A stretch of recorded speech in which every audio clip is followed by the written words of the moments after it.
मुलांनो खरं बोला असं मी म्हणत नाही, हे म्हणतायत. मित्रांनो, इथं आपल्याला 4 वाक्य दिलेले आहेत. इथं आपल्याला विद्यार्थ क्रियापद असणार आपल्याला काय करायचंय, वाक्य ओळखायचं आहे. चला तर पाहूया हा प्रश्न कसा सोडवता येतो. मुले खरे बोलतात या वाक्यामध्ये कुठलाही इथं अर्थ व्यक्त होत नाही, फक्त आणि फक्त काळाचा बोध होतो. म्हणजेच काय तर हे स्वार्थी क्रियापद असणार वाक्य असणार आहे. त्यानंतर मुलांनो खरे बोला ही काय आहे तर आज्ञा आहे. म्हणजेच काय तर हे आज्ञार्थ क्रियापद असणार वाक्य असणार आहे. त्यानंतर मुलांनी खरे बोलावे ज्याही वेळा क्रियापदाला वा वी वे हे प्रत्यय जोडले जातात त्यावेळी मित्रांनो तो असतो आपला विद्यार्थ. तो काय असतो आपला विद्यार्थ.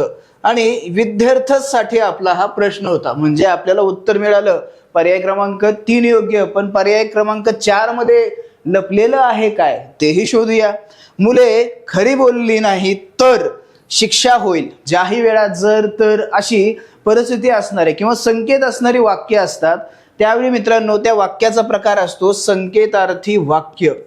कुठला प्रकार असतो संकेतार्थी वाक्य. तर या प्रश्नाचं उत्तर असणार आहे पर्याय क्रमांक 3. याच्यामध्ये आपल्याला आहे तो म्हणजे विद्यार्थ. जर मित्रांनो हा व्हिडिओ तुम्हाला आवडला असेल तर लाईक करा, शेअर करा. आपल्या चॅनलवरती नवीन असाल तर याला सबस्क्राईब करा. धन्यवाद.